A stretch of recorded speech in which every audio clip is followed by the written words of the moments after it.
Movies. Movies. Movies. Movies. Movies. Movies. Movies. Movies. Movies. Movies. Movies. Attention. The movie guys love movies and soccer. That's why we're taking a moment to bring you this World Cup update. It looks as if Lionel Messi is lying motionless midfield. They're bringing out the stretcher to remove his seemingly lifeless body from the field of play. A very somber tone is washed over the stadium and the world as we witness the biggest tragedy a sport can suffer. A player dying on the field of Wait. Hold on a second. Messi is up and he's walking. He is dribbling the ball. He shoots. He scores! Goal!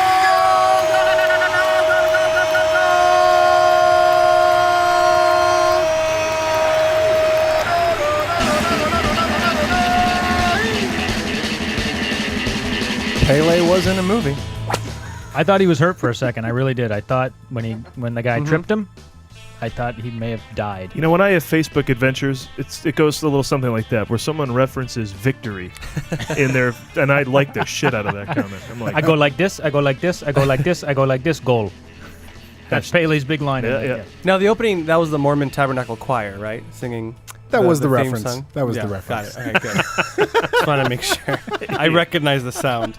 a lot going on in that opening. I was watching 24. Which, by the way, is having a fantastic season if you're a fan of the show at all. I'm behind. This whole season is great. Just hit I Hulu. saw the first season. Watch the whole son bitch. And a guy was getting interrogated, and so Jack Bauer took his gun and he smacked his hand 2 or 3 times. They come running in with a stretcher. And I'm like, and the magic sponge, and they later he's got his arm in fine. a sling, but it's like with the stretcher. What is he, a soccer player? Not every time you get hurt requires a stretcher. Just so you know, Yeah. World Cuppies. The joke is they could go all the way to a funeral, only to have him jump up and score a goal, right? Yeah. Hey, well, welcome to the movie Showcast, everybody. Part of the vast and sprawling movie guys empire. What is the soup du jour? I believe it's the soup of the day. That sounds good. I'll have that. You've reached ground zero for all things movies and comedy. We bring the two together right here on our show every week with jokes, rants, sketches, characters, bits, special guests, and more as we broadcast from our home away from home, which is actually part of my home, the Admirals Club. They don't stop making movies, so we don't stop making comedy shows about movies, which means you can get a new show every week. Basically, search the movie guys anywhere you like on Google, Yahoo, or... Bing!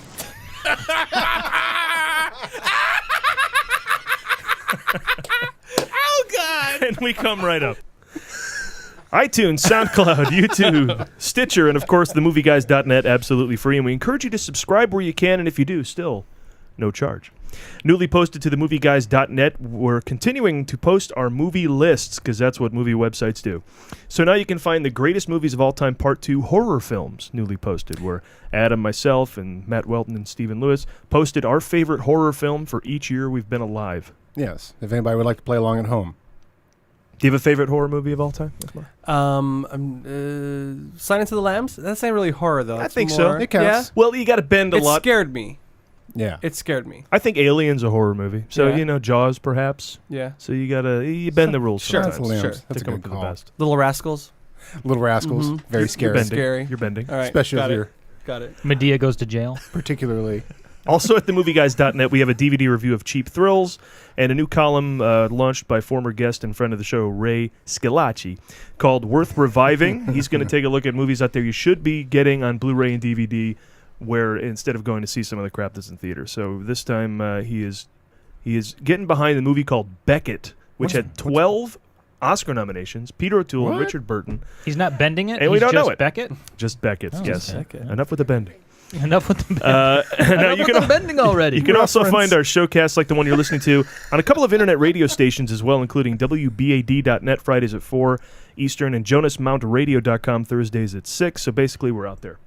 I'm your host for the hardest working podcast on the airwaves, Paul Preston, and I'm here with Lee Caius and Adam Witt as ever. And joining us all show long is a Second City alumni with credits all over TV, including Arrested Development, All over TV. Jimmy Kimmel Live, and Key and Peele, as well as one half of the improv show Delicious Moments. Ithamar Enriquez is here, everybody. Thank you very much. Thank you. He's also the. Do you get Ship My Pants in the Kmart commercial? So every Do once people in a point while. at you and say "Ship My Pants"? They don't. They don't. I think the employee gets lost in that a little bit. Okay. But when All right. I remember when it first came out, I went to an audition and I heard the actors like inches away from me being like, "Have you guys seen that new Kmart commercial? It's going viral, blah, blah." And I'm sitting right there. So I'm like, they have no idea I'm in it. So that's okay. Yeah, okay, I know what you're talking about now. That is a great spot. That's funny. I'm sorry, I'm a latecomer. No, now. it's okay. I'm a way homer. But it is funny because you're in that, and then like I remember when I worked at an ad firm with Lee, and that got sent all around. Everybody, you got to see this. You got to see this, and it's just funny because it's like it's you. Yeah, you know. Yeah. And then we did a Christmas one. Were you in the Big Ass Savings? I was not in Big Ass Savings. I was What was just I was just in Ship My Pants and Ship My Pants Christmas redux. Yeah, Christmas special. Santa likes to ship his pants. That's So All right, well, together, Ithamar, Lee, Adam, myself, together we burned the village. And we raped the horses. And we rode off on the women. Plundered. Pruned the hedges of many small villages. Of many small villages. Who the hell are you? What are the goddamn gringos?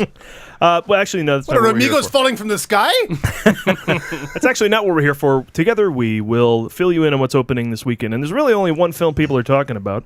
Whereas previous Apes movies dealt with a whole planet, this film deals with just one named Dawn, apparently. Huh? Let's find out. See what he did there?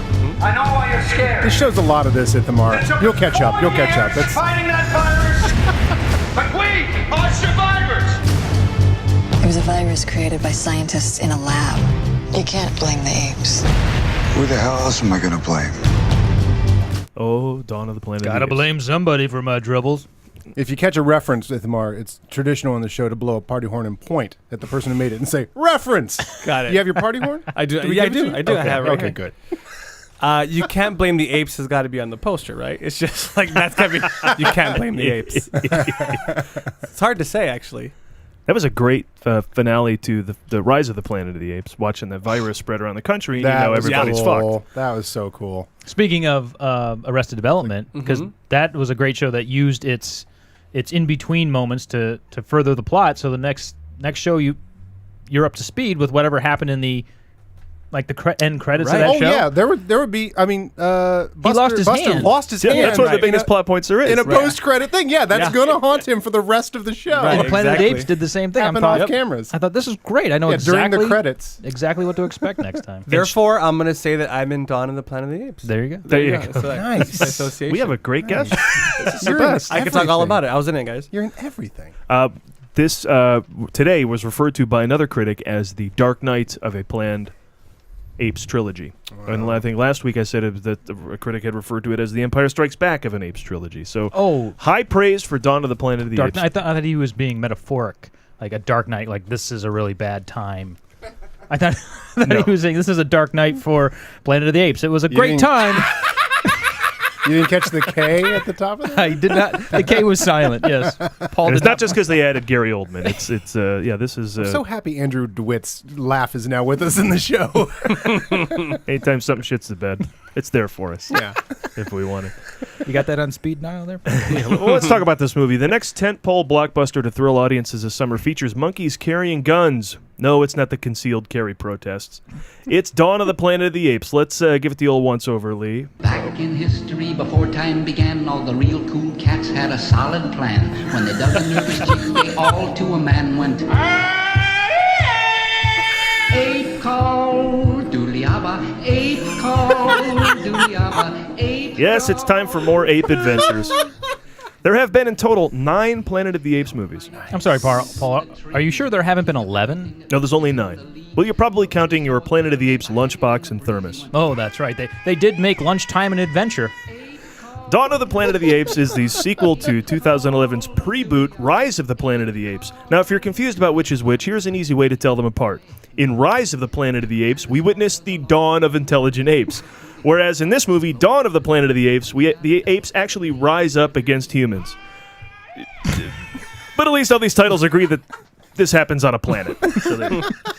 Now, apes and humans live life separate from each other. One group affluent and wealthy, the other living without modern conveniences, money, or a livable wage. But enough about Detroit. Dawn of the Planet of the Apes continues the story of Caesar, the first intelligent ape from Rise of the Planet of the Apes, who found his humanity the way the rest of us have, through a love of James Franco. Now, Franco-less, Caesar exists as the only human envoy between the apes and humans. The fragile peace between the apes is broken, which starts a war, the way most wars are started, when a white guy fucks it all up by killing the Archduke Franz Ferdinand of monkeys. But humans being shitheads is the 10-point rail in Skee-Ball. Luckily, like the last Apes movie, this one is a little deeper than that analogy, as it presents doves and hawks amongst the monkeys, as the man-apes, or babhumans, and guy pansies also can't agree on whether they should pass healthcare reform and or trust the human people. Dawn of the Planet of the Apes is the sequel to 2011's Rise of the Planet of the Apes. Rise of the Planet of the Apes was the reboot of the franchise Planet of the Apes. The original franchise consisted of the Beneath Thee, Escape From, Conquest of, and Battle for the Planet of the Apes. Now, there was a 2001 remake, Planet of the Apes, but that movie was so bad that it doesn't even show up on Mark Wahlberg's IMDb page. Wait, sorry. I'm sorry, that was The Happening. The Happening doesn't show up on that. Yeah. The apes prove to be more than a formidable adversary because what they lack in weaponry, they make up for in pure toughness. You know the scary thing about them? They don't need power. Lights, heat, nothing. That's the advantage. That's what makes them stronger. Wait a second, that sounds a little familiar. Where have I heard this before? Man who's been trained to ignore pain, ignore weather, to live off the land, to eat things that'll make a billy goat puke.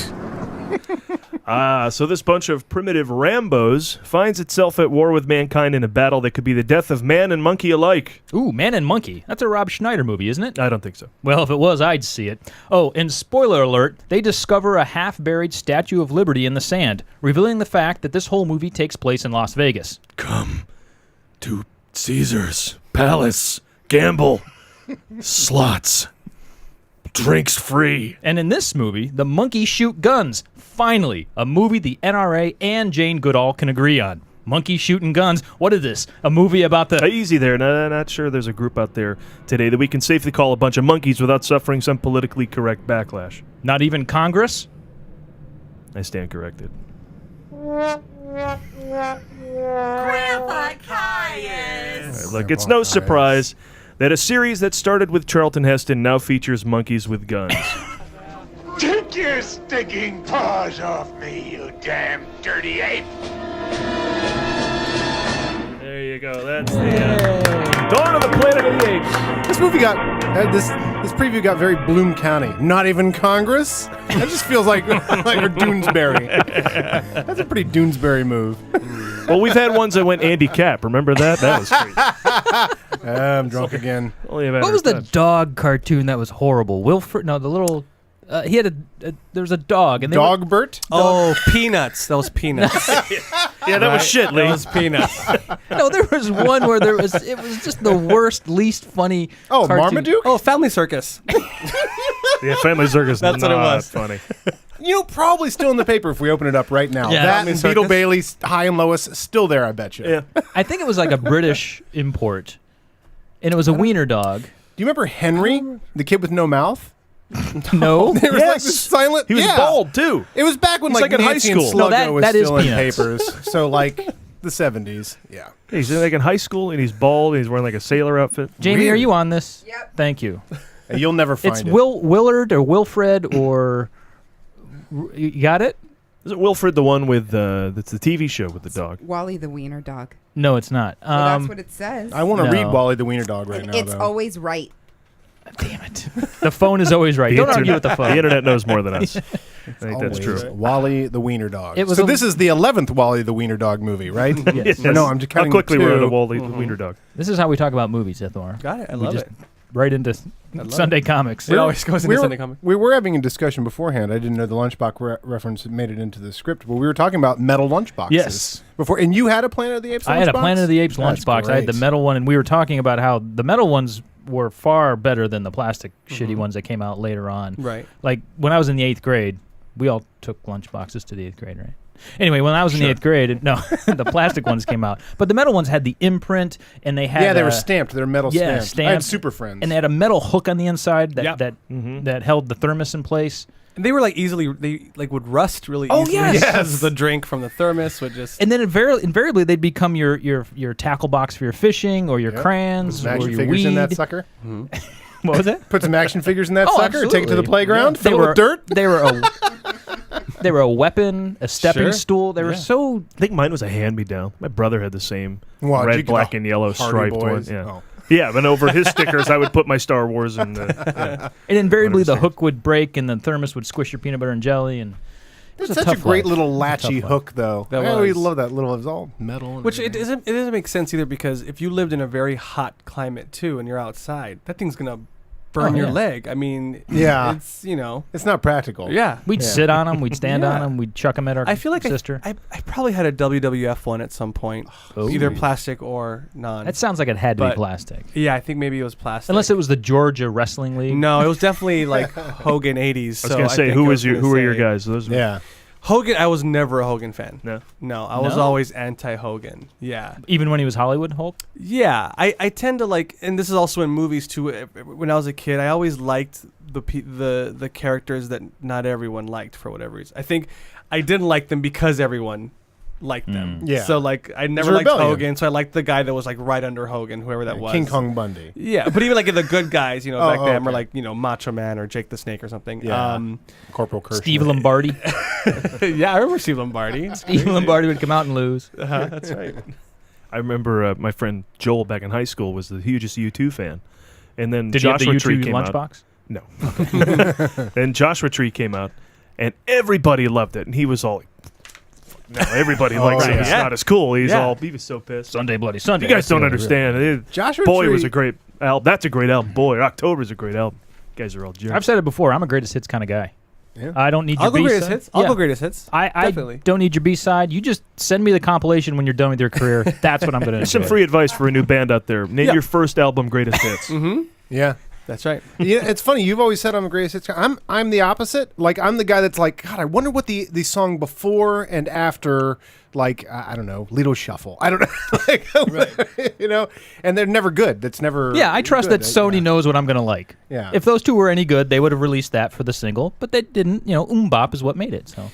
Yeah, anytime you bought it, especially like a cassette single, you knew that the B track was going to be just crap. It was just going to be. It was either going to be the instrumental version of the single you bought, or it would just be terrible. Or just the one they're pushing. They're like, oh, come on, you like this too. You like Right, this too. I remember the opposite of like Ice Ice Baby was just some weird like reggae rap or something on the single. I was going to say, were they called Casingles? Yeah, Casingles. I had Oh, so yes. many, and it makes no sense. Like you're just listening to a song, press and rewind, and then playing it again. It just makes no sense to have one. Because you wouldn't listen to the other side. It just wasn't worth listening Yes. to. Yeah. I guess because that was before iTunes, so it's not you couldn't preview anything. You had to just jump faithfully and buy an album and be like, well, hope it works out. Isn't that amazing how like singles have been like rejuvenated with iTunes? It's Yeah. like just okay to buy a single. Yeah. You don't have to get a second song at Right. all. Yeah. You can just listen You to just that one buy what over and you over want. and over. Yep. I had phases. Like when I was in my metal phase, I would just go in, whatever was metal, I bought it. Now, are you talking about your Metal Phase lunchbox or Metal Phase? Metal phase music. Music. Got it. I had both. Yeah, I had both. So I walk in Triumph. All right, yeah, sure. Jafria, done. Whatever. Striper. Yeah, Lunchbox. Striper, got it. It was metal. It was going. I was going home with me. Oh God. I had the So most Planet of the Apes. Yeah. Now, Well, this back ties to in this. I to do the wanna greatest say- record store of all time. Amoeba Records, Yes, where it does. Adam went today. yes. Yeah, absolutely. I am showing off here for those of you who would go to the YouTube to just see me holding the box set of all 5. But yes, I'm as we've said before on the show, one thing that drives me as a human being is I will see anything that there's 4 of. So like a movie I didn't really give a crap about, like Twilight. Once there's 4 of them, I rent them all and I'll watch them all. Did you make good on that yet? Have you done that yet? Yeah, I made it through, but then the 5th one came out and I didn't watch that. Oh, so yeah. anyway. So anything really? Yeah, anything there's Land Before Time? No, Like the cartoons that they make Like 10 of those. They make like it's like Aladdin and then like 4 other weird knockoffs. Some of them Hellraiser. I've only been through 2 of those. right. But it definitely interests me more. And so I've always Planet of the Apes has always been interesting because there's always been 5 in my lifetime of them. Like I don't remember any of these ever coming out in the theater. But yes, there are these. This is the original 5, and I had a little time before I came to the show tonight, so I stopped by Amoeba. And that is the most magical place ever. Oh, it really is. Because Amoeba is, for any of you who remember going to record stores in, say, the 80s or 90s, before they were forever gone, that experience still exists as if a theme park ride here in Los Angeles if you go to Amoeba Records. And I'm unboxing. Ooh, you can smell the ape. All 5 on Blu-ray of Or is that the Planet of the Planet? Apes. I'm going to pass them around here. Go ahead. There's Battle for I You, got Battle. Conquest Oh, for what You, should I get? Escape for the Planet of the Apes, Beneath the Planet of the Apes. All your Christmas shopping is Look done. at this. With it. But yeah, so and it's a magical place too. I went in there and I was like, "Do you guys have the original Planet of the Apes?" And she just puts this box set in my hands, and I just turned and walked so swiftly to that counter. Now this has an isolated score track. These all do. Is that worth it with these movies to just watch it with just the score? I would. I like movie Really? scores. I like movie scores. You would watch an entire movie with just the score. Well, that would be the sort of thing you'd put on while you're just sort of puttering around the house, and you would just have the music on. Got it. Because it comes through a nice stereo now. Everybody has Sure. these nice stereos hooked up to their Blu-ray players and everything. Cool. So yeah, so before I go see, and also I'm a big fan of the Ramp Up. So I'll watch a bunch of movies before I go. So before I go see, oh look, we're making a house Little of Jenga, cards. little Jenga action. Can I make the top House of of the Ape. I don't dare mess. Paul, you're not going to go for the top. I'm going to go for the top here. Let's see. Oh, look at that. We have a We Planet all- of the Apes house. we made all a win. planet. We all win. We made a planet. We all won. Planet of the Apes Blu-rays. I'll see this. I'm excited. I was confused. Well, that's a statement we could repeat a lot. But I was confused when this came out because I'm going to cart that. Yes. Speaking of 80s and 90s references. it really felt like there was something between the last one and this one. Between the one with James Well, there's Franco. 10 years in between them. That might be it. Between Rise of the Planet of the Apes and Dawn of the Planet of the Apes. Yeah, but I felt like there was at least 3 other Planet of the Apes movies between then. No, it's... Just Wait, was the James just 3 Franco one years. made 10 years ago? Yeah. Did I age that quickly? No, that one was 2007. No, that's your time I in got the it. story. Got 2 it. or 3 years ago, I think, right? Yeah, 2007, Yeah. 2008. 2011. 11. Yeah, As I read in the script and wrote. yeah. Wrote and read forgot. both. Wrote and read both. I get confused. See if I had that carded. But it felt like there was something. There should have been one in between this one and that one, but there isn't. And I'm glad because Yeah, now, no, now I'm up to speed. They jump in. Now let me ask you guys a question. Like, especially when the Franco version came out, people were talking about, and I forget his name, but the guy who plays Caesar, who played Gollum, who played Andy Serkis. Yeah, Yeah, they're Andy talking about Serkis. him being considered for awards. Yeah. What are you guys? What are your? I have a problem with that. So you don't think he should be considered? I just don't know if. I really would like to see the difference because people say you got to get Andy Serkis. If you want motion capture, you got to get Andy Serkis. Rise of the Silver Surfer. Rent it and watch the performance. That's Do what you I think- want to see. That's Yeah. Doug Jones, right? Yeah. Not as good. Well, because he's got not really. Doug That's Jones pretty- put all his ping pong balls on the left side of his body. That was the Gotcha. problem. I was gonna say, do you think Amateur move. Do you think Andy Serkis now has his own Ping pong ball? He has his own Line- ping pong. It's like a very expensive ping pong ball outfit that he'll use. Like the guys that would crack open their own cue at the pool hall. Yeah, it's all he's like he takes out each ping pong ball and like slowly, delicately places them on the. And his are much more silky, and they're Yeah. kind of they just stick better, and As he does that, everyone else just leaves slowly. Like I can't even. I know. Speaking of pool, real quick, my dad gave me some advice about pool halls. He said, when you go to pool hall, always be leery of the guy who brings his own stick. Yep. But never ever play the guy who brings his own balls. And always be leery of the movie extra who brings his own chair. Just saying that. I want to see what will happen if you write a movie where you have to CGI a character who's wearing a green suit with ping pong balls. I just want to see how in post, how do they cover that over the person playing? You know, the first legitimate talk about that type of Oscar nomination was Robin Williams in Aladdin. Oh, that's right. Yeah, they were saying he should get an Oscar nomination just for voicing the genie. He was nominated, wasn't he? He was not. He was not nominated. Maybe Golden Globe. We've done kids. We've done old people. Yeah. Haven't done people who aren't there on screen. But yet. I also have haven't a problem. done that. Ithamar, I also have a problem with Jamie Foxx winning an Oscar for impersonating Ray Charles, much as I would have had the problem with if Jim Carrey had won for impersonating Andy Kaufman. It's an impersonation. As an actor, you need to bring a character to life that doesn't exist. Otherwise, you're just doing a really good... Well, has an impersonator ever won an Oscar or been nominated? Jamie Foxx won for Best Actor for Ray. Oh, he won for that. For Ray. Oh. I would argue that Leonardo DiCaprio should have won for The Aviator. If that's allowed now, yes, absolutely. Because he's not an entertainment figure. But who knows what Right? Howard Hughes was like? Well, just Howard because. Hughes. Well, here's the theory, and it's and I will. This is not my theory. This is Siskel and Ebert's. Back when Dustin Hoffman won for Rain Man, it's a great win. It's a fantastic character. It's brilliant commitment.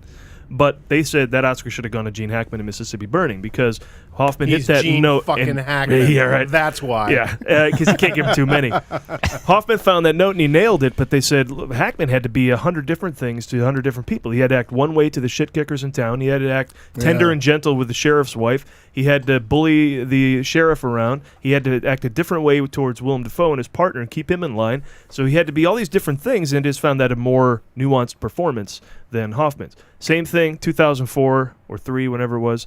Jamie Foxx does a great Ray impersonation, but, Leonardo DiCaprio, he's got to be one way with Katharine Hepburn and her crazy family. He's got to talk this way to the people he's working with. Yeah. He's making a movie that's a whole different thing. He's got his disease and he's dealing with. He's got his family he's dealing with. He's got Congress that he's dealing with. 5 different performances and it's all in these one. different things. Yeah, See, it's a little more textured, I thought. I also think there's a difference between an impression and like bringing the person to life. Like I think Jamie Foxx brought Ray Charles to life, whereas Rich Little, for those of you in your 20s, you wouldn't say he was a good actor. You would say, oh yeah, he knows how to sound like Johnny Carson. Another reference for you in your 20s. Yeah. Until you see Rich Little live at the Riviera, which I did 2 years ago, you don't know how good an actor All he right, is. same thing, Silver Surfer, Rich Little. Johnny Carson, for you kids in your 20s, he's why we were pissing and moaning about Jay Leno all these years. I love that so far references have been the old school Lunchbox, these Planet of the Apes, Johnny Carson and Rich Little. Kids in your 20s, the Riviera, if you turn around when you're on the strip and head north. Down an alley. It's next to where the Sands used to be. Behind the dumpster. Paul, this is a good opportunity to talk about your laptop that you have today as well. Yeah, you're witnessing an iBook if you're watching YouTube Callback because Karen to took her good 2003, computer. I think. Oh my God, this is why. This is why these. But my argument Hughes is have been that tough. if you have source material like a Ray or like an Andy Kaufman or even a Howard Hughes, it feels like as an actor, your job's a little bit easier instead of creating a character out of whole cloth and giving that thing life. So, Caesar, the ape, doesn't exist in any form. He's only given a personality by the performance of Andy Serkis, But that performance is also My own argument used against me. But that performance is also helped by computers and animation. Well, yes, he and looks much more like an ape. It's because not just like, Well, it's no different than when they add the twinkle to Tom Cruise's eye. It's just, a little polish and shine in post. He was the best actor in Rise of the Planet of the Apes, though. And that's no slight against the chick. Yeah, but he's playing against James Frida, Franco, what's her so, name? that's not that fair. Yeah, but Lithgow was good in that movie, and the chick from Slumdog Millionaire was It's like good. being the tallest man in a room full of midgets. Yeah, he was the best actor in that movie. But Caesar was, the whole movie hinged on his emotions. They just did, and he was great. I agree. Is anybody else's brain still cruising on Ithamar's?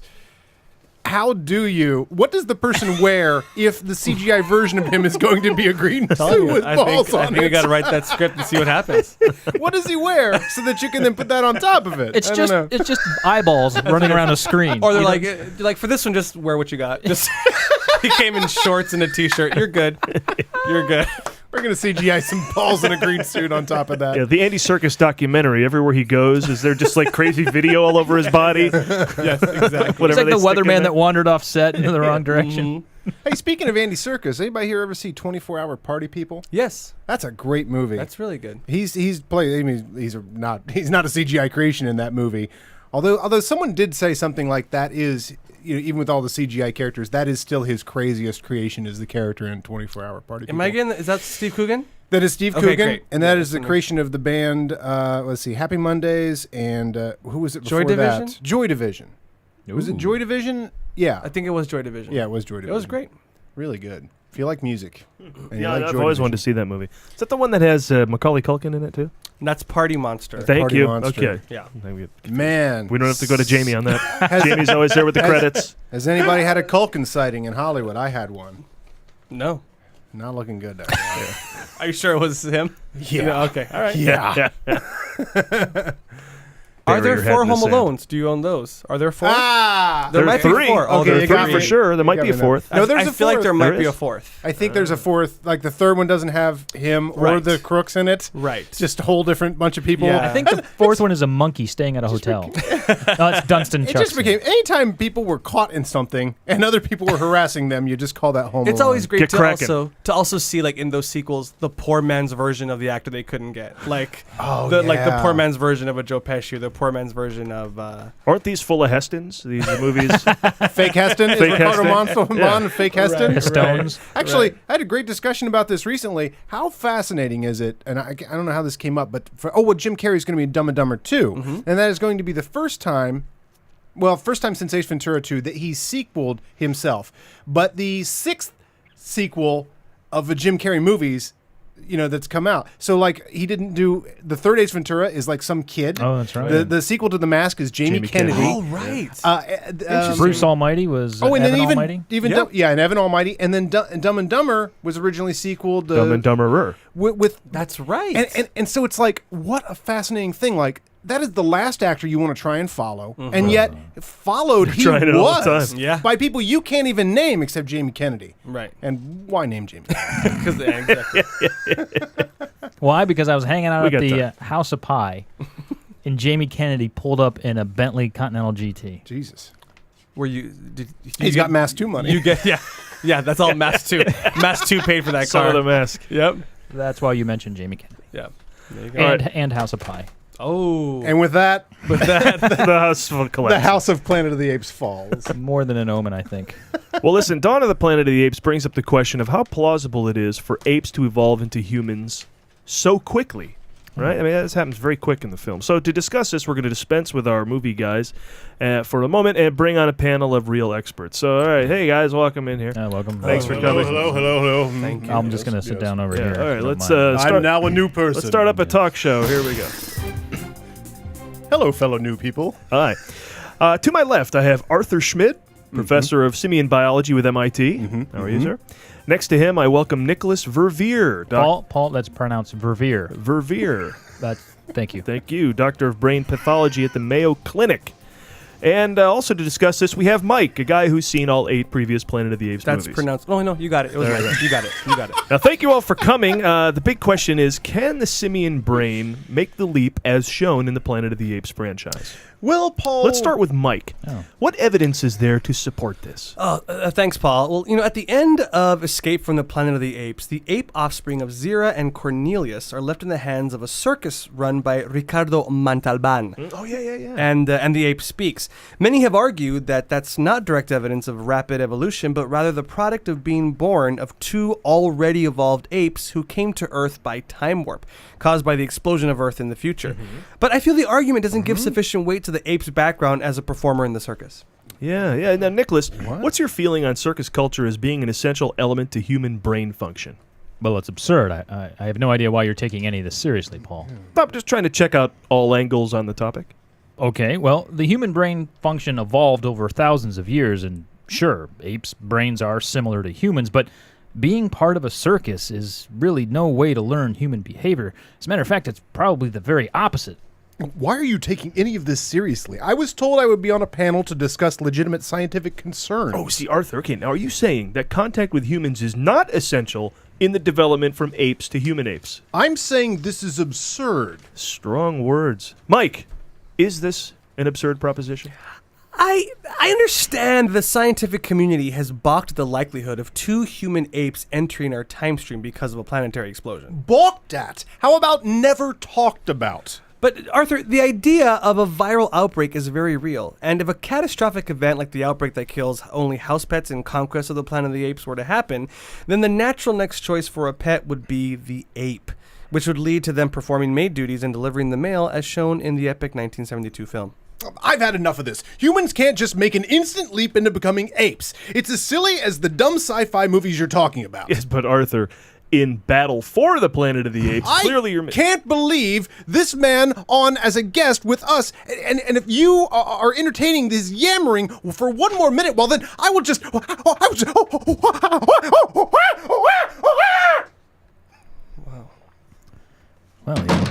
Well, there he goes. He knows how to close the door. Well, join us next week when our guest will be a CIA terrorism specialist, an NSA communications expert, and someone who's seen all 4 Mission Impossible movies. Thanks for watching! Yes, I'm going to get up now. You know, Mike, you were making some sense at the end of that there. Thank you. So that guy evolved very rapidly. Into an ape. Yeah. What did Andrew DeWitt think of that sketch?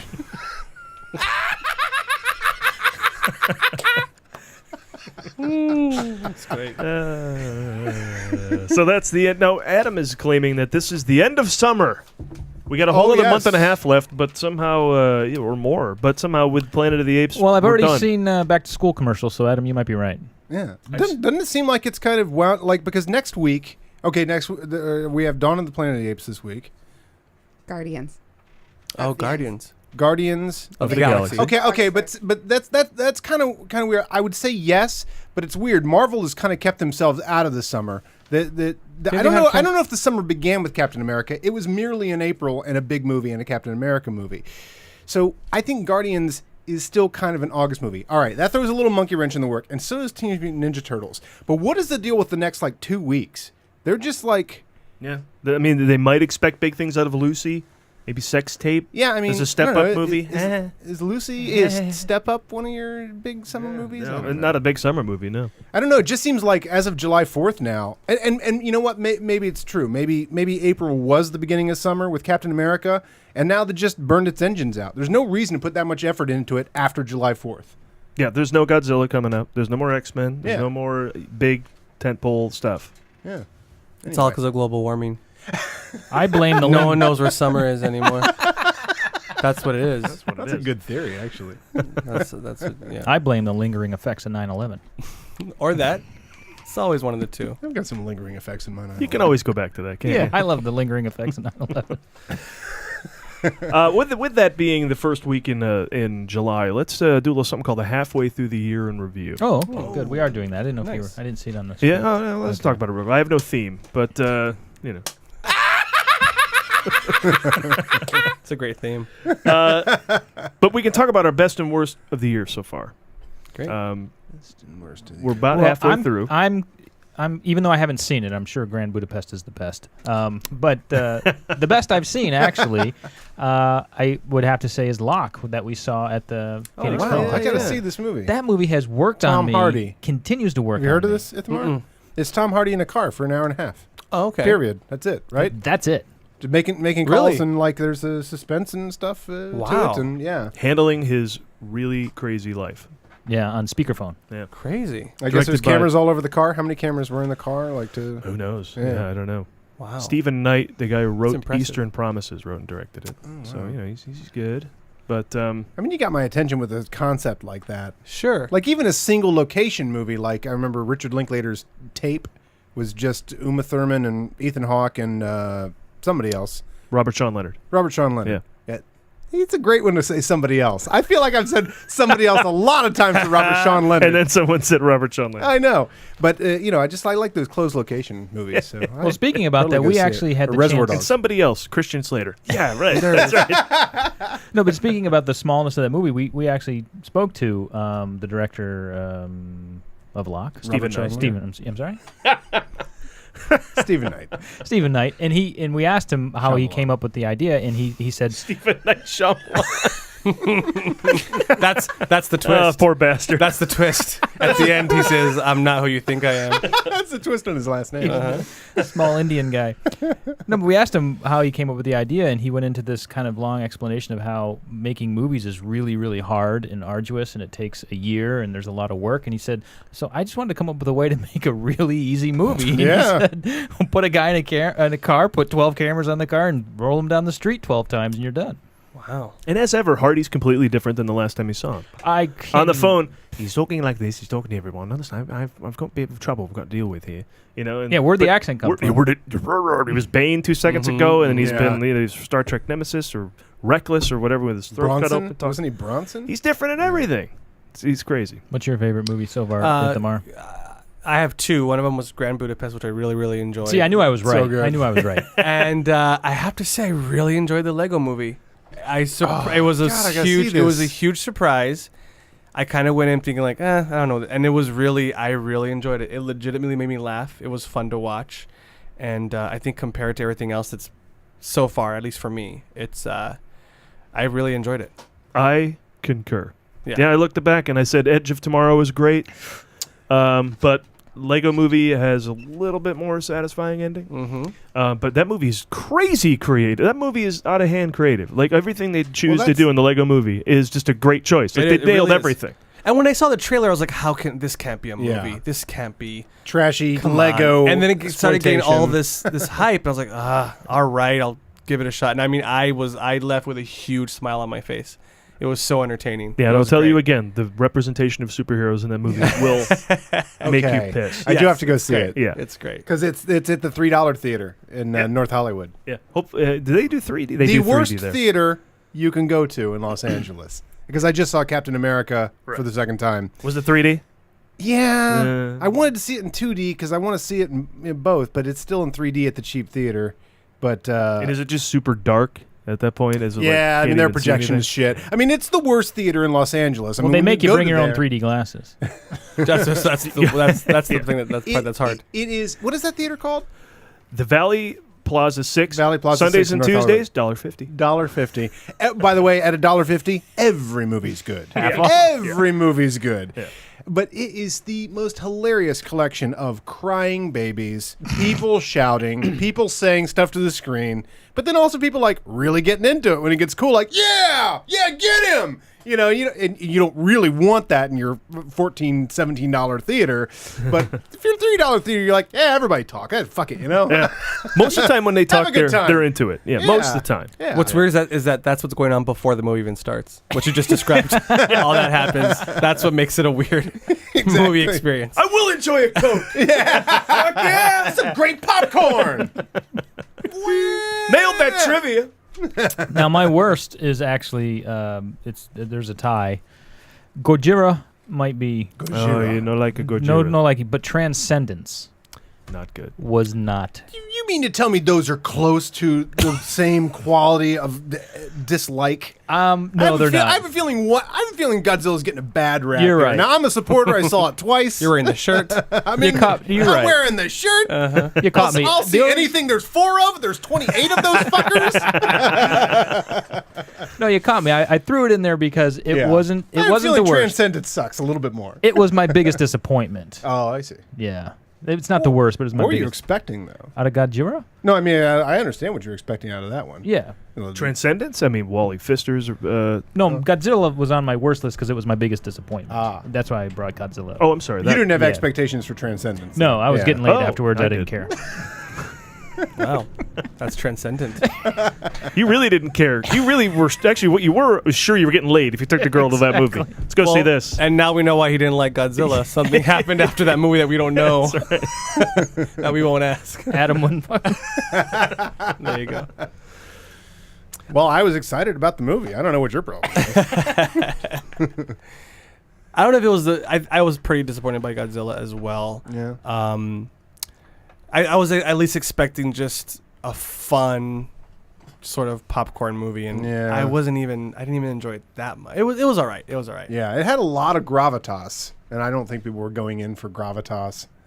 But I did enjoy how how they just took the point of view of, like, in every other Godzilla movies, these things stomp around cities and do a bunch of shit, and then they fight each other and stuff like that. But to, like, dude, what if you were in that building? So this movie puts you in that building. Now, granted, once you're in that building, you've got a life, you've got a reason you're there, you've got parents, you've got family. You know what I mean? Once you go there, then yes, you're going to add what I think most people consider too much gravitas to everything that surrounds a Godzilla sighting. And you're not going to get the best view of the Godzilla. You are going to have the doors shut on you before they fight, and you're going to have to catch it on the news. And these are the things I think frustrated people, but they kind of fascinated me. I don't know if they were the greatest choices, but they were very bold choices, which people ask for but often hate. Yeah. That being said, you're totally right. Why won't they make a bold choice? And then they do it like, fuck that. That's why I listen to the greatest hits. That's right. That being said, Andy Serkis as Godzilla was amazing, wasn't he? Pretty He was good, so right? Good. Pretty He was good. Very, very Yeah. good. Very good. I mean, when he roared, when he bellowed, I bought it. I felt it was, yeah. What do you got there, Paul? What's your best so far? No, Lego Movie. No, I you agree with agree? that. Oh, yeah. Yeah. I was looking for a worst. I actually forgot to come up with one, and I'm flipping through the shit here to coming up with maybe 300 Rise of an Empire. Did you see that? Not good. Yeah. Yeah. I did. That time of year, there's like nothing in the theater. Yeah. And so I was like, Well, you let's don't see have to that. go. Yeah, well, if you're Paul, you do. Yeah. You're right. You're right. Come on, who are you talking to? It's February. We have to go. I was looking right at you when I said that. I knew it was wrong. I will say, now, as a superhero fan, obviously, I'm overjoyed with Captain America, X-Men, even Spider-Man, which people pissed all over, but I was like, what were you expecting? I mean, come on. It's plenty Spider-Man. That's the completely forgotten $200 million gross. I know, right? You would think it was a bomb. Yeah. By the way, I did go to getting on a bit of a tangent. You can go to Box Office Mojo and look up the highest opening weekends of all time, because I was looking to see what Transformers did, because there was that little snafu. I don't know if you guys heard the news, but this is such a weird thing. The movie made $97 million in its opening weekend, but they reported that it made $100. And everybody went apeshit. And I was like, what is wrong with you people? Like, of course they're going to put it in the commercial. It made $100 million. And everything. But anyway, you can look up the... it is fascinating what is considered a gigantic bomb that had the exact same opening as something that's considered a major success. Like Green Lantern had the exact same opening as, like, one of the X-Men movies that everybody assumes is a huge success. It's fascinating stuff to go through it. And with that... I'm off topic.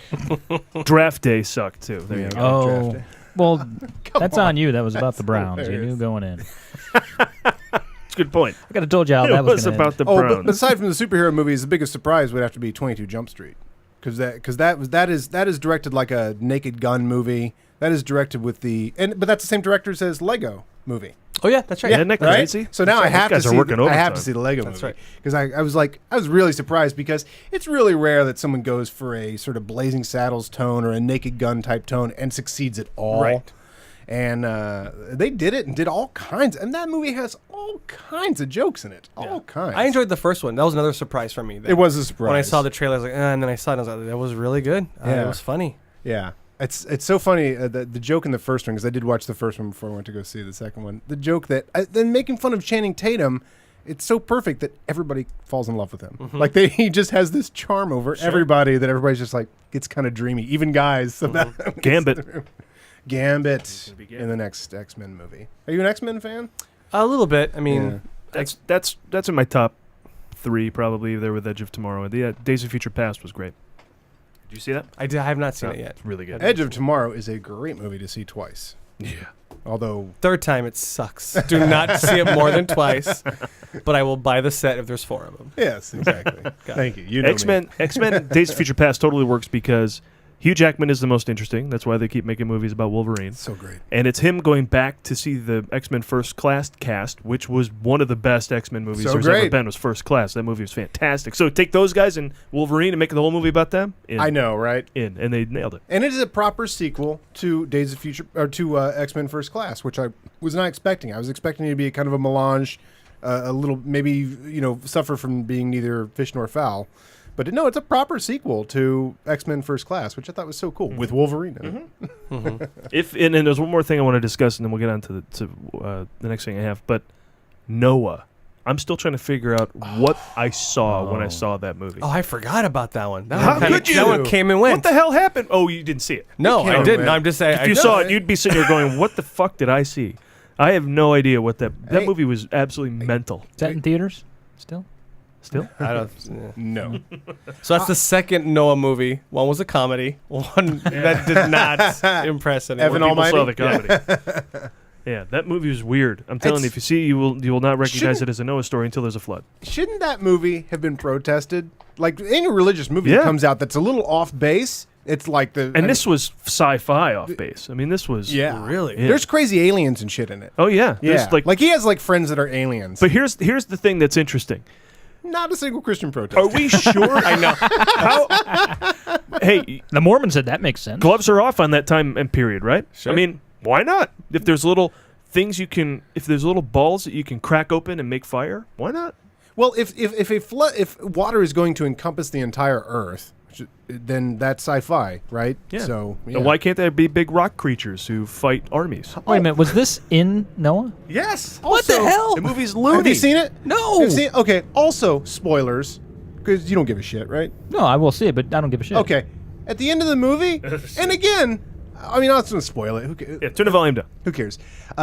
I don't think anyone is excited to see Noah when it comes out on DVD. Spoiler alert, world floods. No, not that. He tries to kill his kid. Or he tries to, because he feels that God wanted to kill everyone. So once they're on the ship, he's like, all right, here's the pact. I'm going to kill her, and then she's going to kill you. Or no, I mean, or whatever. They make a pact, and then they say, and then you kill the little baby. Like, there's a total abortion in the movie. Not a single protest. Maybe because no one saw it. Yeah, no one saw the movie. No shit. It opened number No one. one saw I mean, it. I think Well, the reason You got to see it to be pissed. The reason there was no protest is no one wanted Hobby Lobby to pay for it. Zing! There it is. Zing! Bing! There it is. All right, let's talk to Ithamar for a second, because I want to More ask life you of Brian. the question I ask every guest on the show. Yes. What's your favorite movie of all time? I knew you were going to ask me that, and It's because we told you in the driveway. That's right. That's right. I think tonight. It's always one of two. Tonight. The answer is Young Frankenstein. Wow. Oh, nice. That's a first, yes? That's the first for the show. Yeah, no one's mentioned that. Yeah. There's just so many elements that, and obviously I'm a huge fan of all of Mel Brooks' movies, but there's something about this one that it's just so beautiful. There's so much heart in it.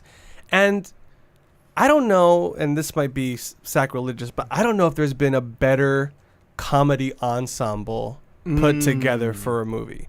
When you think of everyone in that movie, I mean, it's just amazing. And it looks so beautiful, and there's moments in it that are very heartwarming that sit right next to, you know, a dick joke or something. That's what's so great about that movie. It's just, it's got everything. Who puts Hackman in their comedy? Oh, man. And he's so great. And keeps it a secret. Like, he wasn't in the opening credits. It's not. But I mean, you think about that cast. I mean, first of all, Gene Wilder's performance is...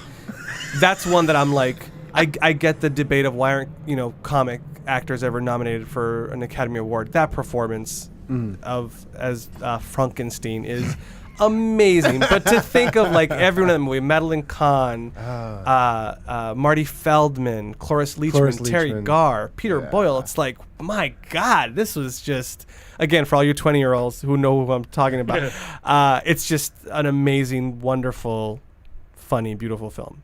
And I love the parody, and I don't know if it's a parody. I think it's a parody of King Kong, actually, when he brings the creature to New York to show to everybody, and then it turns into the putting on the Ritz. Yes, right, It's just amazing, this grandeur. He's going to show this creation to the world, and what he shows them that it can do is intense. Which was a huge fight between Mel Brooks and Gene Wilder. That scene even made it into the final film. Mel Brooks basically told Gene, like, we have this amazing, very wonderful, beautiful film.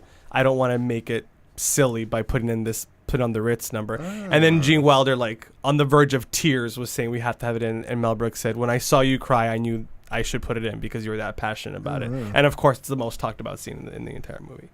But yeah, that's my pick. And if it were tomorrow night, what would your favorite movie be? If it were tomorrow night, it might be The Jerk. Wow. That is a perfect movie.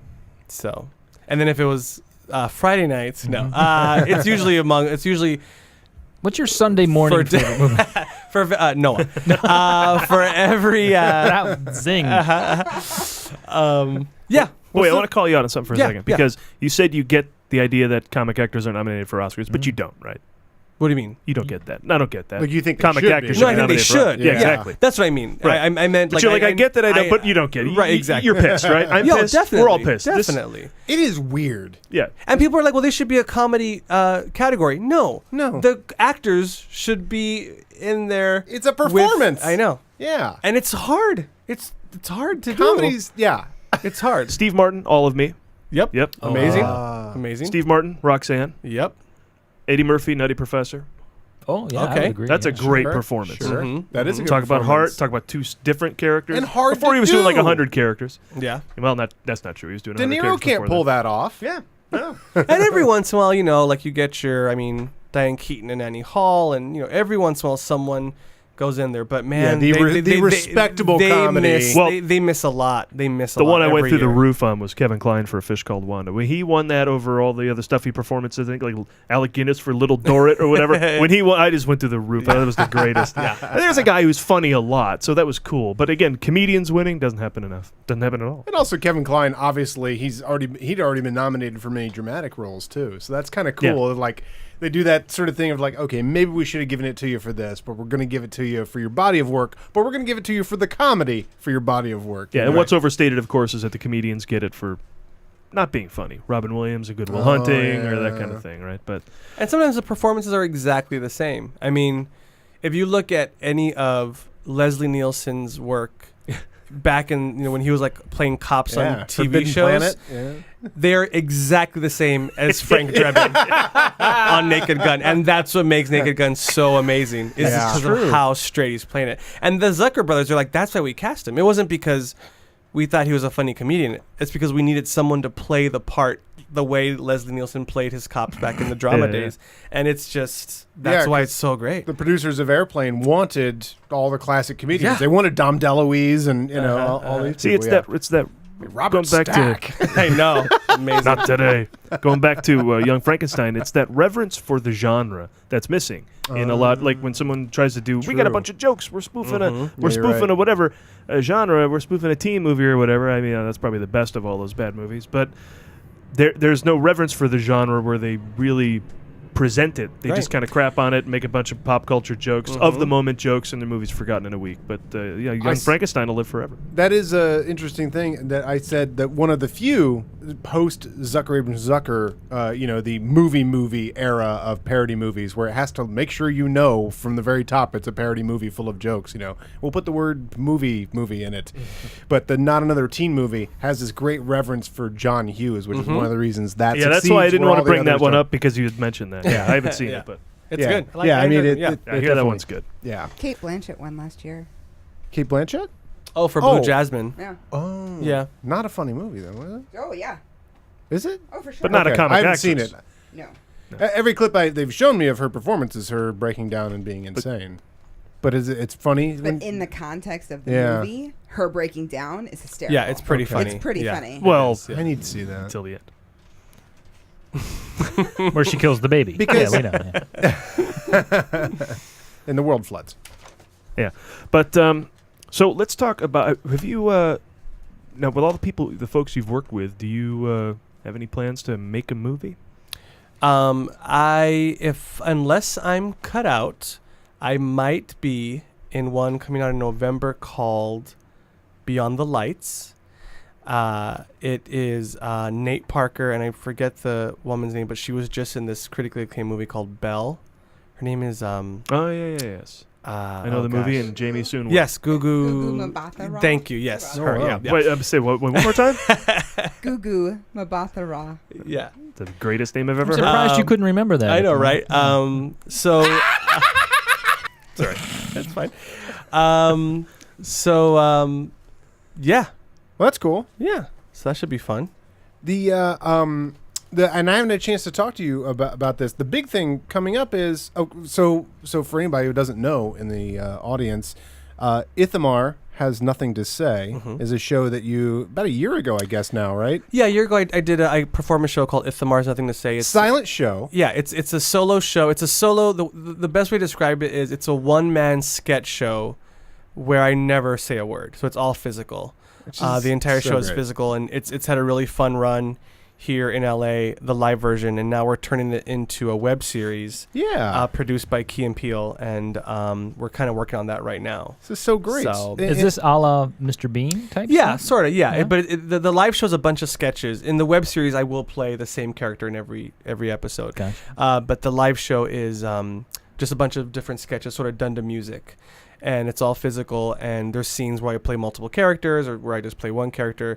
The live show is going to go back up at Second City here in Hollywood starting in August and going all the way to Christmas, around Christmas. And you must go see it if you're listening to this. Yeah, please do. And hopefully by then we'll have some of the webisodes ready as well. So cool. It's a thrilling show. Oh, thanks, man. It is. It is a do. high wire act. Because of course, from the concept is you're not going to say anything. And as maybe just me as an audience member who's seen quite a few shows, the question is like, how are you going to pull this off? How is this actually going to work? And as it just keeps working and keeps calling back to itself, it's like you're walking the high wire act on the show, and then you're doing it on one foot, and then you're doing it on one toe, and then you're doing it on your pinky toe, and then you're doing it on your pinky finger. And then the show's over, and it's just thrilling. I have a question. Yeah, it's unique. Do you say anything? I don't say a word. I don't say a single word. Have you improvised this show ever? I haven't improvised the show. It's all scripted. Right. But with this new one coming up, there is going to be an improvised element. Because I didn't think writing a silent show was hard enough. So now I'm trying to pull off a way to... so the show opens. Uh-huh. You come out. Say nothing. Yeah. Show but begins. He does stuff. Yeah, but I'm trying to put into context. I drive a car on stage for an hour and a half. Is that is there a unicycle? No juggling. So you're guys and you discuss movies. Wait a minute. And you're guys? Oh, I forgot to tell you, there's also a cast of 40 who have tons of dialogue. Oh, right, yeah, exactly. Did I not mention that? All right, fine. I'm doing Grease at the Amundsen, and I'm calling it a one-man show where I say no words. No, I'm kidding.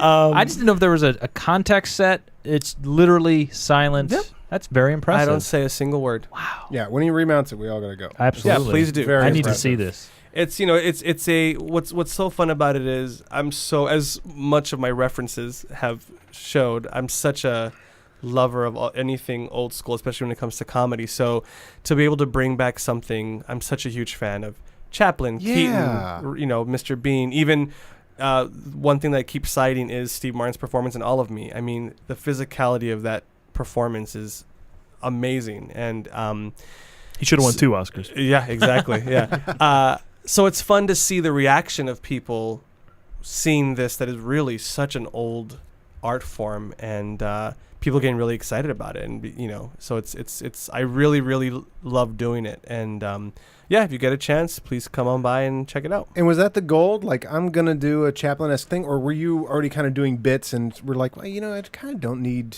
to speak to do this, and then that sort of cohesed with it, I had always loved the physical sketches. Like when I was doing Second City in Chicago, a lot of the scenes I brought in were kind of like the silent bits. But that's one among a 2-hour sketch show where obviously there's regular sketches. So I think I got to a point where I'm like, well, I've done a lot of those separately. Can I pull this off where it's me by myself and doing it? And I'm up for a good challenge if it's going to be fun. And this has been so much fun. And now that it's turning into this other thing, it's so much fun now to explore more of what it can be, and finding, when you thought like, all right, I came up with 45 minutes, that was really tough. Then the more I do it, I'm like, oh wow, I could probably, if I really wanted to, I could do about an hour and a half, maybe 2 hours.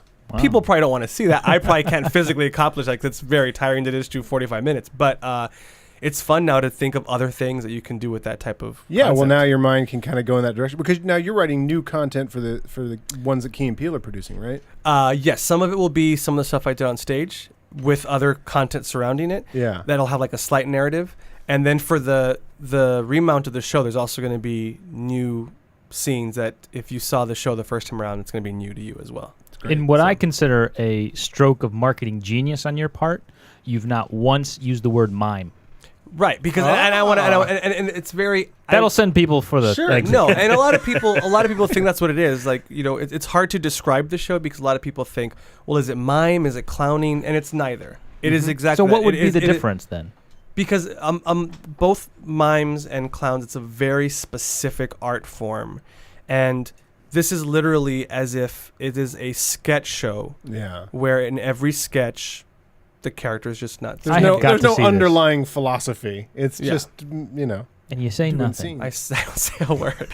Well, you know what? Lee's having a tough time. For our podcast listeners and for Lee, go ahead and do a scene. All right, here we go. Oh, now I get it. Now I get it. Okay, yeah. It Makes perfect sense. Great. So yeah, it's a very specific. It's like, you know, like Mr. Bean. When you watch Mr. Bean, you wouldn't say it's miming. You wouldn't say it's like a circus clown. No, the reason I'm curious is, do you have props? Oh yeah, there's a few things I thought that it are was just you alone on a stage. No, I didn't say it was pantomime. I mean, it's a one-man show. Ithamar has nothing to do. Ithamar has nothing to say. Right. Well, there's not a lot of props. And even props, there's probably like at the most 3 props on the stage. But for whatever reason, I just envisioned you alone on a stage, not miming, but physically being funny. Lee, Gotcha. you're going. I'm going. Yeah. I have to go now. You have to go. Yeah, exactly. And I would pay for that. Yeah. Although you'll put us on the list. Yeah, of right? course, Okay, of course. thank you. Now, and I would also like to say, and sometime I would like to have. I'm going to have Brian Shortall on the show as well. Never heard of him. Okay. But there's a show called Delicious Moments. Continue. Which, if you've ever ordered a pizza, sometimes they will come in a box that says Delicious Moments on it, which is really funny. It makes me laugh every time I see that pizza box. By the way, I took a picture. I'll tell you after the show. Okay. What I was going to say was... And scene. Oh, no. So anyway, Adam has nothing to say. Delicious Moments is also a very genre-bending... That is Yes. anti-improv. Yes. Yeah. Can you tell the audience, because you're doing the show every other week at the Second City Yes, as well. yeah. I'd like So- to plug this because this is some of my favorite improv I've ever seen. And it breaks the rules in the most wonderful way. If you think you've seen improv and you think you're tired of improv, go see Delicious Moments and you realize, okay, there's a lot more you can do with improv. Delicious Moments, which is a show I actually, obviously, I do know Brian Shortall, and it's a show that we've been doing now for about 4 years, and that's a hard one to describe too, because it's the best way to describe it is, it's as if you're watching 2 kids playing in the backyard, where the rules, are made don't up as you go apply. along. Yeah, like we just have such a fun time bending everything. We barely even get a suggestion, but it's all improvised. We break the fourth wall. We play different characters. We comment on ourselves. We take it to different worlds, different realities, and it's just such a fun, deconstructive show. And especially the rules of improv. Don't deny. You guys deny constantly, but you know what you're doing, right? Well, the thing is, I mean, because people will always say, "Well, you're breaking the rules," and it's like, well, we're breaking some of the rules, but the one rule that we are obeying is the most important rule, which is yes and. You are that yes everything anding. is correct. So if in the middle of a scene, Brian says, "Oh, actually, we're in heaven now," then it's like, great, we're in heaven. And now we'll start playing like we're in heaven. Yeah, but then also you'll stitch that into the show in that, well, now you can always deny if you're going to heaven or whatever. Right. It makes up his own rules. Another great way to... Really fun. One of the best sort of compliments we got, which was not a direct compliment, but something that someone did during the show, was we were performing and there was a guy in the 4th row and... he was laughing hysterically, and this was while we're on stage. This is what I heard from stage. I'll just do it. And this was the best way to describe the show. He's going, what the hell is going on? And that's the best way.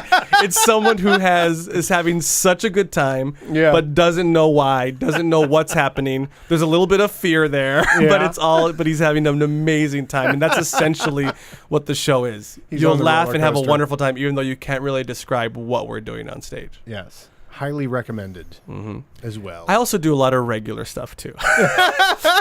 just weird shit. Yeah. Besides shows where I don't speak and other shows where you don't know what's going on. Right. If you were to get cast in a television show, you would speak. You would say words that are in the script, right? Oh, if I was, of course, of course. Of course. In case anyone's listening. There's one show that Right. you do. Yeah, there's one Right. thing. Especially if there was a script and they hired him to say those things. Exactly. Right. All right, let's fire up a round of... What did you see this week?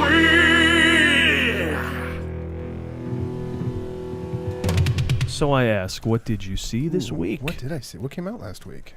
I will lead with Monday night. I went to that thing that everyone says went around on Monday night. The IMAX first look at Guardians of the Galaxy. Oh, you went to that? Yeah. So it was 18 minutes of the movie and the debut of the new trailer that's now online. And it was a great package because the 18 minutes were about, the Guardians of the Galaxy are all criminals, right? So the scene that we saw in IMAX 3D was jailbreak for all the criminals. Oh, okay. And then it followed immediately into this new trailer, which reminds you that from this jailbreak, we're going to have this huge space opera, right? Yeah. With all these characters and spaceships and this huge thing. Star Wars stuff. I hope that movie's going to be great. The scene I saw, the footage I saw, lends itself to being great. Rocket Raccoon, right? Rocket Raccoon will steal the show. Yeah. It looks like he will. Voiced by Bradley and Cooper. He does, yeah.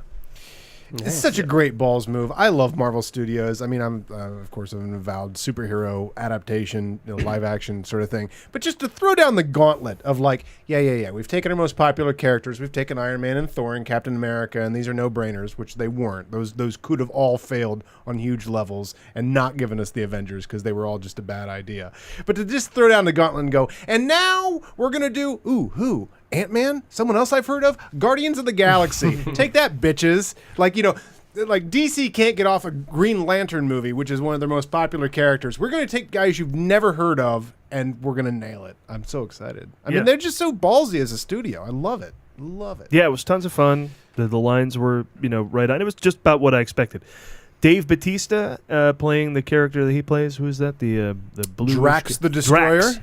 We'll see. I had no idea his character was so interesting. Well, I hope he can pull it off. Coming from wrestling, I hope he can be the character who doesn't speak in or understand metaphor. He's deeper than you think than being just a big bundle of muscle. So I hope he can pull that. But every one of them off. has a joke level they're played on as well. Yeah. Because they're very distinct personalities. But Pratt, Rocket, Zoe Saldana, they'll all be great. Yeah. Awesome. Yeah, and it was really good. And IMAX, I'm sold on the IMAX 3D too. When I see this movie, I will see it then because it got bigger in being that way. Yeah. That's cool. The great thing about IMAX 3D is they turn the lights all the way up. They turn the projector all the way up. That's what your $6 get you. Yeah. Mm-hmm. The extra $6. The extra lights. They turn the sound all the way up, and they turn the projector all the way up. So that's nice. Opposite note, I also saw Tammy, so don't do that. Oh, okay. Okay, I need to ask you about that because I do want to see it, and I know it's going to be bad, but is it not even funny for her? You can't even take Melissa. It's just vamping, right? It's just vamping. That's all it is. It's just they've got a line for her that's not that great, and so she milks it, right? Yeah. Yeah, you can tell there's a lot of that. And then halfway through, Kathy Bates comes in and gives a fantastic performance, as she always does. Most of the time now, in that type of role, too. She's not a lead anymore. She comes in as a supporting role. And, she brings pain and gravitas and all this stuff to the situation of being this lesbian who owns a dog food chain who is, a cousin or something of Susan Sarandon. Does she keep her top on? Who does not work as the grandma, as we discussed. Yeah, but she delivers this monologue about how Tammy's supposed to look for something important in life, but she's also super funny because she loves to shoot off fireworks and she's a big old lesbian. And so she does all that in her 10 minutes, and the rest of the movie just doesn't know what else to do with its other hour and a half, sadly. Does Kathy Bates keep her top on? Yeah. Great. Okay. It's not about Schmidt. But she was so great. But then the problem is she tells Tammy, you need to get your life together, and then she proceeds to do nothing. She doesn't even attempt, you're not even from that moment following to see if she gets whatever goal she has. She has no goals. There's no nothing. The movie's floundering. Sadly, it's not that good, despite the talent involved. I'm not going to see that movie. Yeah. Oh, everyone's looking at me. Hi, guys. I saw something else. I keep going. Well, I saw something too. Does I thought you Ithamar have something to say? But I do. See what I did there? Yeah. I'm trying to think of. Last movie theater movie I saw was Obvious Child. Oh, yeah, that played at the Phoenix Film Fest. I'm wearing these shirts. Oh, Phoenix okay. Film Fest. We introduced that, but I didn't get to see it because we had to go introduce another film. It was great. What is Obvious Child? It's Jenny Slate, and speaking of abortion, that's not a spoiler in the movie. You know going in. It's just one of these really great, sort of sweet, independent movies that are it's just really good. It's just a solid 85 minutes of a great movie. And the performance was amazing. I had only known Jenny Slate from a very short run on SNL and a few guest spots here and there. But it was an amazing performance, and the movie was quirky and sweet and bittersweet and very funny. And I enjoyed it. And then also, my girlfriend had never seen Clue, so I showed her Clue. Uh-oh, hold on. Turn to your left. Turn to your left. What's that? We just had a moment 2 weeks ago. No. What's happening? Her favorite movie. This is her favorite movie of all time. And Well, yeah. did you know Jill Benjamin put on a live I saw performance? that, and it was amazing. Okay. Yeah. So Yeah. this got revealed 2 weeks ago, and Yeah. she screamed when Jill said that was her favorite movie. I've been waiting for the day for the person Sure. to say So nothing. what's it like to introduce a new person to Clue? It was amazing. 'Cause Speaking of ensembles. That's what I was going to say. Holy One of my shit. other favorite, ensembles, Madeline Kahn, the one that's in both There Young you go. Frankenstein and Clue. It's always great to do that because then it's that thing of like, oh, I forgot that happens, and also like, oh, that's going to happen. I can't wait to see her reaction. And she loved it, and I loved it. It's a great movie, and I realized too while you're watching it. Because at first we were, she was concerned that she was missing like the actual like information. I'm like, don't worry about it. Like that's the last thing you have to worry about for Clue. Clue is all about the performances and the comedy. Who did what really doesn't matter. Like it's just the movie's just so great. And who did it depends on where you see exactly. Unless you have the DVD, in 1986. then you get all three endings. And the funny thing about that is, as you were talking about the ensemble for Young Frankenstein, and we briefly touched on it in the show, the Clue is an amazing sort of best of ensemble that you'd swear had all performed somewhere else, because there's some Mel Brooks people, there's some Spinal Tap, there's some there's just like people from various other, there's someone from Rocky Horror, and there's it's amazing. It's and right when you're like, oh, that's my favorite character in the movie, someone else says something, you're like, oh, I forgot that this person's doing that in the movie. It's amazing. I saw a couple films. Wait, let me do mine because we're going to do it. We're going to be quick about it because we're running, yeah? Oh, yeah. No. Well, first of all, I just want to say Woody Allen has a new film coming out 2 weeks called Magic in the Moonlight. I saw it in advance. Colin Firth plays a skeptic who is invited to see Emma Stone. It's in 1928, who is a seer, and she can communicate with the dead and all that. And he's like in the not time gonna of have Houdini, right? Yeah, Like, and he's not going to have any of it, and he's going to go and debunk her, and then a whole story happens. And Woody Allen's kind of breaking out of the every other movie is good Star Trek curse that he had going on for a while. Yeah, These two in a row that are good, because Blue You can't- Jasmine was really good, and this is really good too. And the dialogue is excellent. Again, he's writing about something he's never written about before, like magic and spiritualism and all this stuff. But he nails how well it's written. I mean, he's nominated for a script like every year. Who's the lead in the movie? Colin Firth. Colin Firth. Yeah, who is fantastic. Okay. But the bonus is, and he's, I don't know how often he does this, or if I'm just overlooking when he does it, and perhaps everybody overlooks how great he is at recreating place and time. The vistas in this are gorgeous. It's all in Europe again because he's loving these. I'm going to shoot a movie in Europe, so I get a free vacation. Yeah. And it looks gorgeous, and the costumes and sets and place and time are all amazing as they were in Midnight in Paris for part of the movie. Here you get all the movie in this gorgeous time period, and it's funny, and there's a good mystery in it too. So there's all sorts of fun. It's 2 in a row for him. But great. Lee. Well, I don't know if you wanted to talk about the one, but the first one I'll touch on briefly is Her. I finally saw Her. Oh, I gotta see this. And not the movie I expected, but his favorite phrase. I say this all the time. It was actually the movie I expected. Wait, but Scarlett Johansson wasn't a voice in the thing? I mean, that's what the trailer said. What do you mean? You're getting a little too off on your fucking catchphrase. It's not the movie I expected. It was the movie. Scarlett Johansson wasn't in his computer? Yeah. I was expecting this, but it was played out in a very different way. First of all, Amy Adams is in it for maybe 8 minutes, 9 minutes. I anticipated there to be this kind of battle between her and his affection between Amy Adams, who's a real person, and this computer. Her? And that didn't play out with her. But the biggest point I want to make is that I found Scarlett Johansson's voice not distracting, but because we know who Scarlett Johansson is, we all have that image of this gorgeous woman in your head when she's talking to him. And so you didn't get a chance to kind of create your own vision of what this Samantha would look like. And so, yeah, you kind of fall in love with that because it's Scarlett Johansson. And then all of a sudden, Brian Cox's voice shows up, which takes me completely out of the moment. I think they missed an opportunity to cast just completely unknown voices in that and let the viewer kind of create their own image of what this...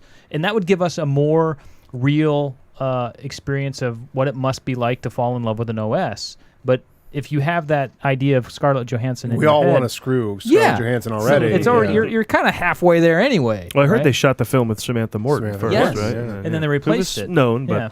So that was she's my known, but you don't want to fuck her as much. No, and I do want to see it again. I watched it with my family, and has everyone seen it? I have not. It's a little esoteric, right? It's a little. Well, it's a Spike Jonze movie. Yeah. Yeah. And full on. And so right away I could tell the Caius clan wasn't quite on board. They weren't having it. weren't on board with it. So, and it was an afternoon on a Sunday, so there wasn't like a movie moment, but I could just sense this kind of, what the fuck is this? Like hovering behind me from 4 people. So it kind of took me out of the moment. I want to go and kind of like focus on it and not worry about, there's a scene where he has phone sex with her, kind of like in this weird chat room. I don't need to have that with my mom and dad sitting behind me, right? I just need to focus on the movie and get with the message, but I enjoyed it. Now, the other one I saw, is this what you wanted to get to, Paul? Maybe next time. Okay. Yeah. That's fine. Because I have a feeling we're going to go on and on and on. Here's the one I'm going to get into next time. I watched every Transformers movie this week. God, is that depressing. Now, I love a good lead up to a movie. I haven't seen Transformers 4 yet, but I watched the first 3. Those movies are single use. You're just meant to watch those once. I haven't seen them. I've never single version of movies. They're single movies. Thank you. We've nailed it. Our job is done. Great. We have established a name for what the hell Michael Bay is doing. Singles. Because I own, the only reason I own the Transformers movies is because I found them at Blockbuster for a couple bucks. Like whenever Blockbuster would have used movies, I would go through and I go, I'd watch Transformers again, and I never did. I just own them. So now Transformers 4 is coming out. I'm like, here's my thing. Planet of the Apes. Let's watch all the movies. I had so much more fun watching the Transformers cartoon, like as a lead up, than those movies are single use. What is going on in those? I'll cover this next week. But what is happening with Who are all? You're going to go until next week. Who are all these people in my Transformers movies, and what are they doing? I was sitting in front of the Burbank 16 on a bench, and they had the giant poster for Transformers there. Yeah. And the problem is, there's big picture Optimus Prime, and I just can't tell what expression he's making. I honestly have no idea what because they didn't their get Andy faces are Serkis doing. to do. Right, that's right. Exactly. Full All right. circus. We've gone full Here we circus. go. The show's gone full circus. Okay. Family circus. What? Yeah, 5. I didn't do it. Question for other guests. It's time for 5 questions for other guests. We have 5 questions compiled here for guests who are not with us, but Ithamar is here, so we'll put them to him and see if he can come up with a good answer for these questions. We'd love to ask some folks that these questions are for, but Ithamar, let me ask you. Now that there's no more music, what are you listening to? Myself. But you have nothing to say. That's true. That's very true. So I have nothing to listen to. Just Are you fine with the state of music today? What is music, right? That's deep, man. Thanks. That's good. Thank Wow. you. Thank you. That's a good Ithamar. question, too. Jesus. Now that the Supreme Court has deemed that you are a corporation, are indeed a person, what do you, a corporation, plan to do next? Well, I plan to just make it simple, get back to my old apple cart on the corner, and sell Old school corporation. Old school, and sell apples, but will deny my employees birth control. Yep. Great. Very deep, very deep. Thank you for picking up on that. Well, now that you've left The View, what are your future plans? I'm going back to 2020. They're bringing that back on the air? You're just not going to retire, are you? I'm not. I'm going to do 2020. It's going to be called 2020-er. And that'll be the reboot of that. Yeah. 20 and 22. Mm-hmm. Ithamar, having just returned from a tour of the set of Star Wars Episode 7, we have to ask, what did you see? A lot of guys dressed in green suits with ping pong balls on them. So not as much practical effects as we thought. Not as digital. not as many, no. Now, in your views, will there be an alien whose costume is green suits with ping pong balls on them? I'm not able to give that information, but the answer is yes. Ooh, that's ballsy. Lousy Ping pong confidentiality ballsy. agreement. And Ithamar, what was the real reason you stormed off the set of CNN? And please end your answer by storming off our show. Are you seriously going to ask me that right now? You're seriously going to ask me that right now? I We've want to had know. such a nice time. You're just attacking me. All these questions just attacking easy, me. easy, Audience just He's wants telling to me that he know. can't believe there's a show where I can't say anything. We're trying to You're get to the asking me truth. that question. joke. I'm You're asking trying about to- me. I can't believe this. You just don't. You don't want. You have a problem with this? You have a problem with the truth? I'm going. Where are you I'm going? going. Maybe you have too much to say, huh? Yeah. Maybe you have too much to say. He took your movies. He took Oh, the. He now took hold the on a apes. second. How am I supposed to ramp up for Planet of the Apes? And he's gone, just like that. He stormed off. All right, well. I can't leave this garage door. Oh, we'll open that. We'll open that. It'll be awkward when we stand next to you and open it because you just stormed off, but it'll happen. Wait a second. Oh, there's a door. There he goes. goes. There he's Door gone. sound Okay. effect.